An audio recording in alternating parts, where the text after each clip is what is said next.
Lotus, a name synonymous with sporty cars, speed and performance, have taken a giant leap into electrification. The philosophy of founder Colin Chapman was simply simplify and add lightness. But enter stage right, a 2.5-ton beauty, bursting with the best of modern technology. The Lotus Eletre. Absolutely beautiful. The design team at Lotus has done a fantastic job. I'd love to know what you think as well. Let us know in the comments. I've been driving this for a few days now and so many people have stopped me, asked me questions about it and just want to know what it's like to drive. And I can let you know, it is a rocket. We'll come on to the performance later though. Oh, so quick! Looking down here, you've got these various different vents and like the airflow through there and various cameras all over the car. This very mean looking sporty grille. And at the top there, you've got LiDAR.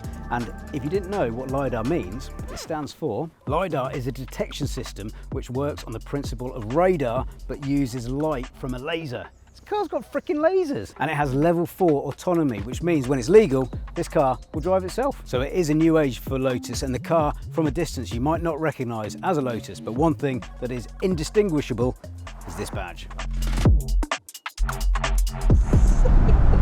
The Eletre S comes with a 112 kilowatt-hour battery, claiming a range of 373 miles WLTP. It does 0 to 62 miles per hour in 4.5 seconds, has a top speed of 155 miles per hour, and has a maximum DC charge rate of 350 kilowatts, meaning it can go from 10 to 80% in just 20 minutes, which is lightning fast, by the way. But what does 18-year-old professional EV racer Ellis Piezza think? As you might know, the Lotus Eletre just wanted to get a few tips from the top, someone who knows how to drive very fast in an electric car. I'm definitely a Lotus fan.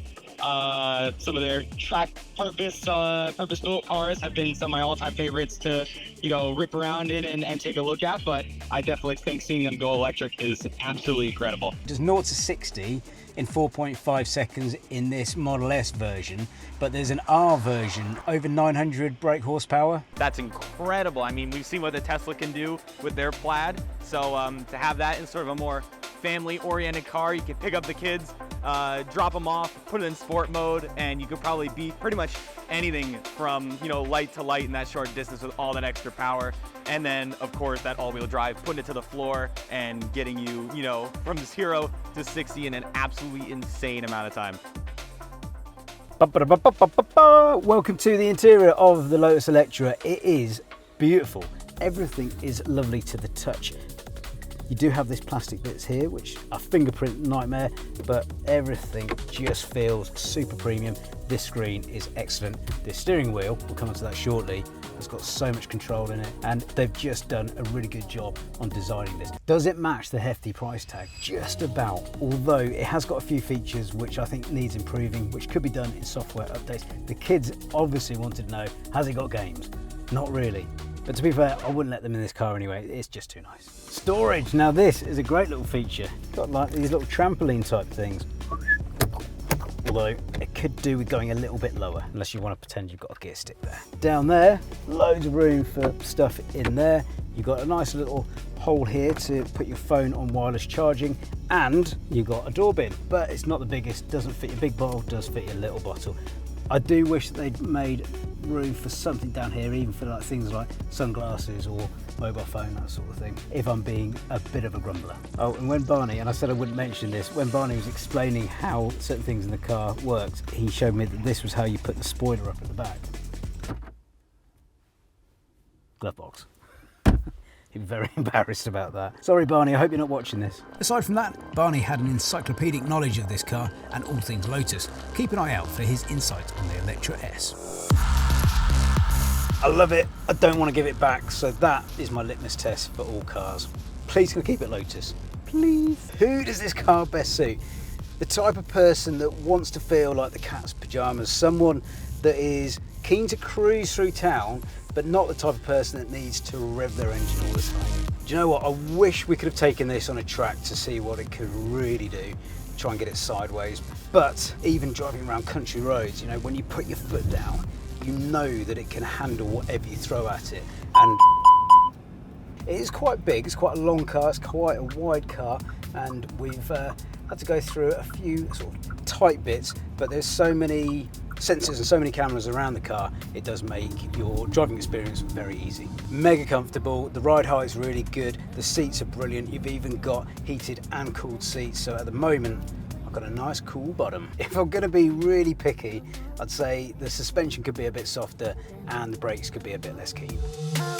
The majority of the controls is through this, and it does take a little bit getting used to. You do have physical knobs and buttons though for adjusting your heating, for turning on your front and rear demisters, for unlocking the car, and Barney's favourite bit, the spoiler. In order to help you focus on the road, it does put a lot of information in front of you here, like your miles per hour, your regen, how much battery you've got left, and it's got a head-up display as well, which you can turn on or turn off, which also projects information like your speed, your navigation, and whether your lane keep assist and your adaptive cruise control is on. So that's very useful. And the lads have actually really enjoyed being in the passenger seat because you can kind of DJ from this screen on the front, which is very useful. Apple CarPlay, Android Auto as standard.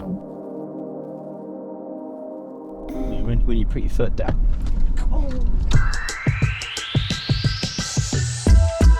Now let's come round the derriere, because this is where it gets really interesting. Not only have you got more LiDAR technology up there, you've got these special spoilers, you've got this very special spoiler and this beautiful light bar.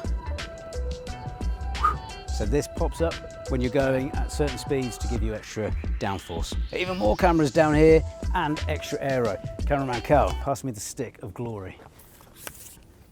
Here comes the stick of glory.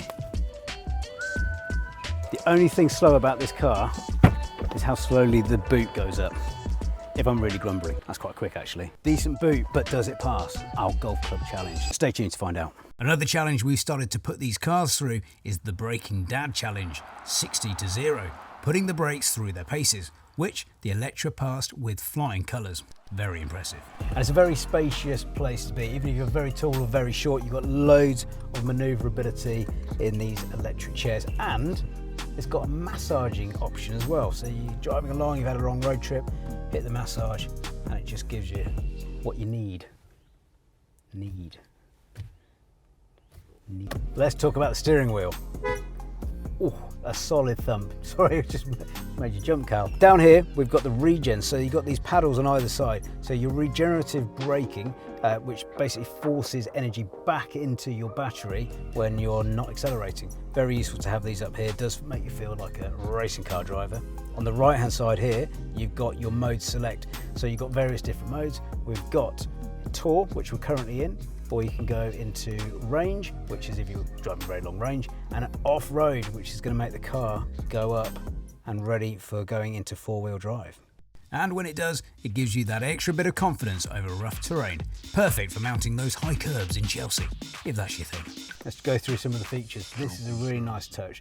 That panoramic sunroof can change in opacity, and it does it either automatically or you can do it yourself.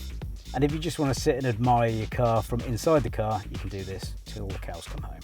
Oh, and you can put your spoiler up as well. A little space here to put your glasses, but as soon as you accelerate, you're going to lose those. And then press this button, and the door opens, the seats retract, so does the steering wheel, and you're good to go. The boot is cavernous, clocking in at a whopping 688 litres with the seats up and 1,523 litres with the seats down. More than sufficient for anything you might want to pile in when necessary. And the 40-20-40 split is very convenient for longer items.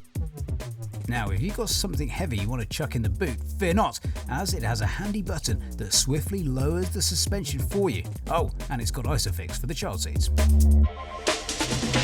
So much room in the back here. It is absolutely massive, and you've got this armrest which also goes like that, and you can put things like phones, maybe a small sandwich, and cup holders.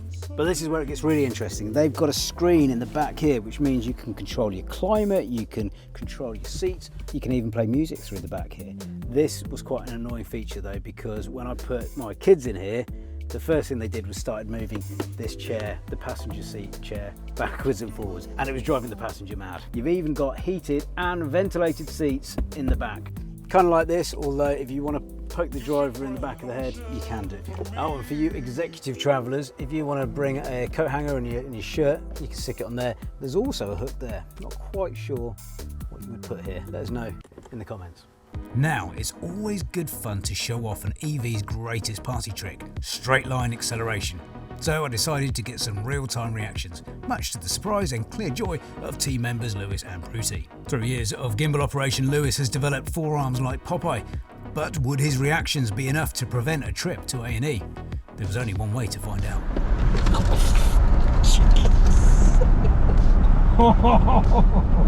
Fortunately, yes. We picked up Pruti from the station, blissfully unaware of what was to come for her EV initiation in one of the world's fastest SUVs. I deduced that that was the face of someone who definitely wanted to experience it again.